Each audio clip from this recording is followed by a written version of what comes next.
Good morning and welcome to Plus Sports.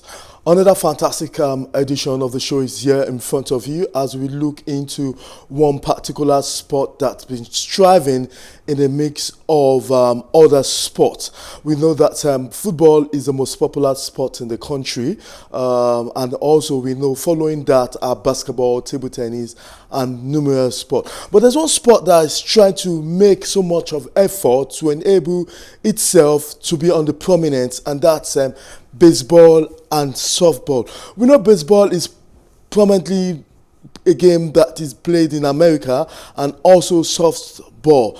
But we are talking with the PRO of the Nigerian Baseball and Softball Association, talking about Robert and Anthony. He will talk about the development of baseball and softball in Nigeria. For those of you that probably have an interest, today might probably be a day whereby you reignite your interest in sport and baseball or softball. So welcome Robert and Tony to the show. Thank you. Good morning. It's good to have you, sir. Thank you too for having me here. Yeah, let me start with you. How do you cope when with other sports making so much of prominence, and you're striving to ensure that baseball and softball develop in the country? How do you feel? Do you feel so much? What are the challenges you face? Well, something if you have with a passion is really not a tough task, because already it's something you had gone to play abroad and you've enjoyed the sports, and so coming back to impact on the young ones wouldn't be really any stress. So everybody doing their business in their own quarter. Here we're catching our fun in trying to develop the sport here in the country, except for the fact that we've been trying to approach some corporate bodies.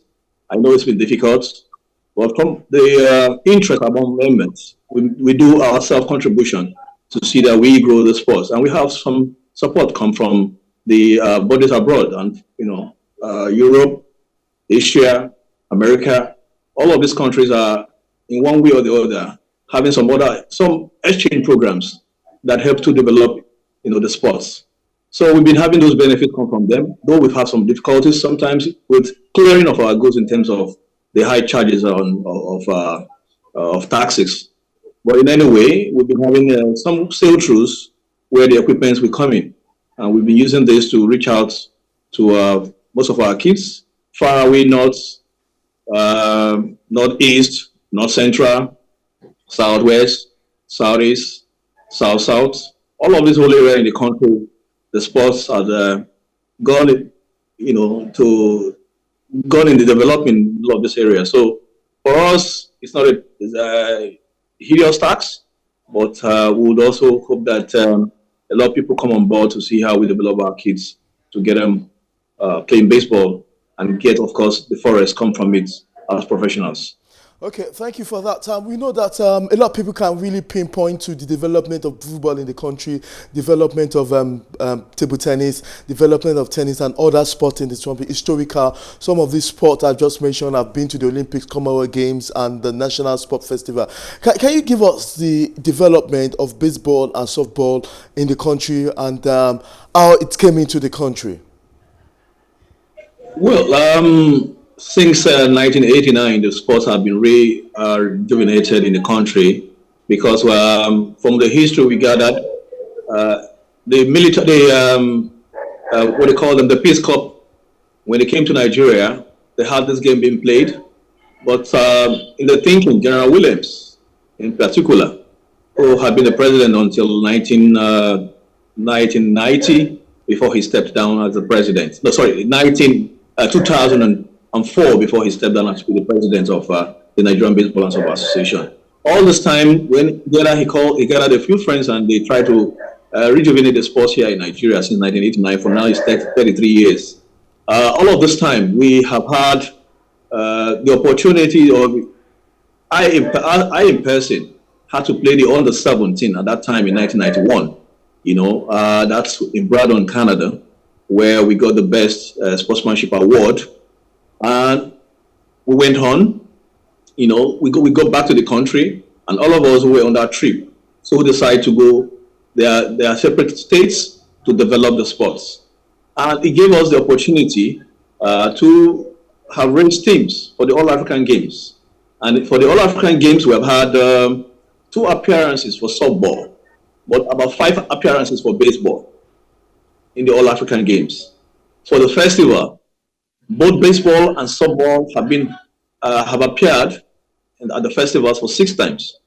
We also will talk about the Olympic qualifier. 3 times softball have been there to try to be in the Olympics, but it's been difficult. South Africa have always had it, and they're still having it. So they are a strong contender when it comes to qualifying to the Olympics or an international event. We've also had, this aspect of trying to grow our national league. So we started with an experiment of this last May in Asaba. I think this gave birth to ours being in the festival. Now we got hosted out of the festival in 2029 in Kaduna, when other states had to when baseballs were also out of the Olympics.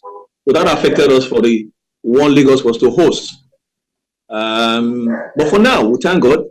Delta is a strong side in terms of the game of baseball and softball in Nigeria, senior category to be specific. So I think for this reason, they so decide to negotiate to facilitate our return to the festival. Of course, baseball is back in the Olympics, so nobody has a choice to put it aside. All of this we've made efforts. I've been on the effort of personal reach from the executive committee, either to the ministry or to some private individuals who are sports lovers. So from all this has been the struggle so far. Yeah, well said, Robert. And it's obvious that with this giant strike, there's still so much.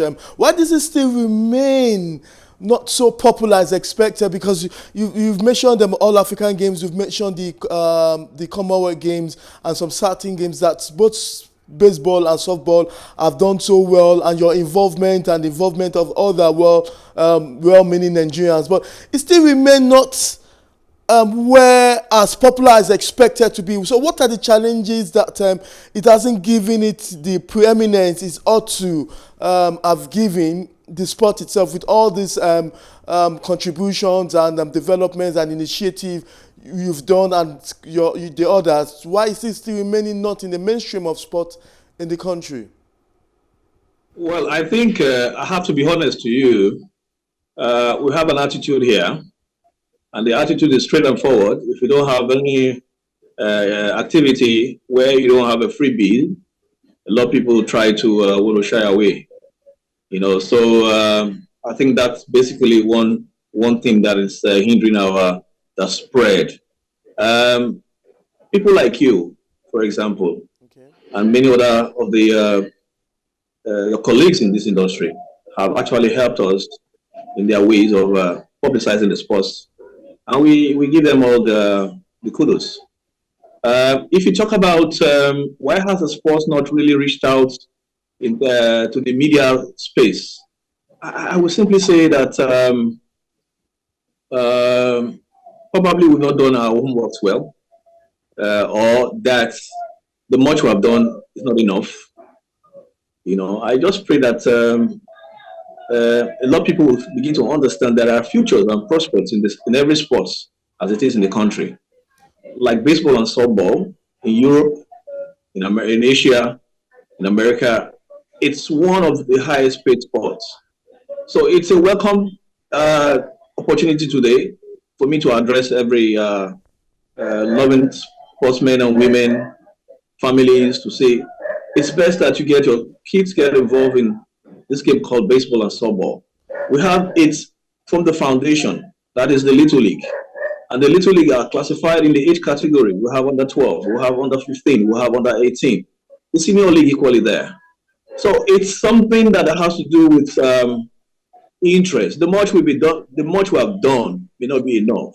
Okay. But I don't believe that as we have come on your TV station, same way we'll have the lead to get other ones, and probably this will do the publicity that we will require. But I know a lot of people have some passions for soccer, football, as we call it here.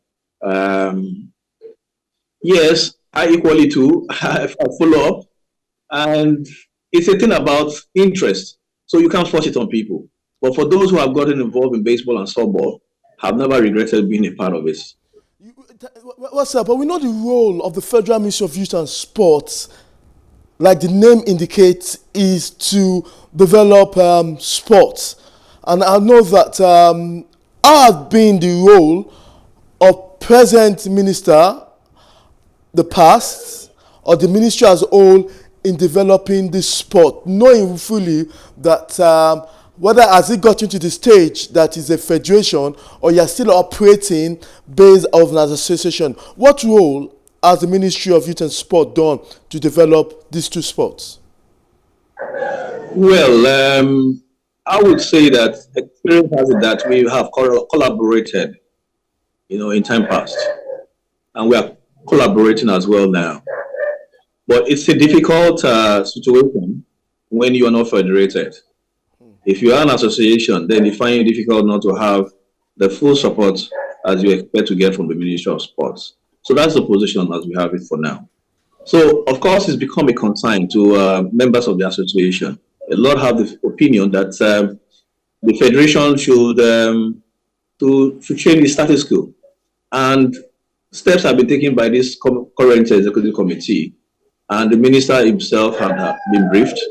And we're hoping that the modality as we present it to this minister will be followed. Because there's nothing wrong in us running the sports, either as a federation or as an association. Mostly it's most interesting if you run it as an association because it gets everybody involved. But when you talk about the ministry, you're talking about the bureaucracy that goes with this and the long time it takes to get decision plans executed. So for me, that's the difference here in between. Okay. You have to get the order before you take a step. Okay. So it's a challenge. Okay. But if everybody is well involved, then we are there at it with the passion and the interest. We push it up as we needed to do. There are countries like this in America, in Senegal, even right here, our next door country there. They do the same thing. You can run as an association, and then of course the ministry or whether the federal government or the state government or whatever an agency does is apportion the responsibility to oversee and do checks and balance. So with this, we'll all be moving forward. Okay, let me come on this same topic. Years of experience as a sports reporter and researcher, I found that some certain sports, some stakeholders refuse, thinking that if it gets to the federation, they can't have the hold of it the way it is, since the federal ministry is going to get involved, and they prefer to hold on to that sport as an association, not letting it go of some of his willpower or some of his control to these ministers or to the ministry. Is that the case of baseball and softball in the country? Well, different from it, entirely different from it.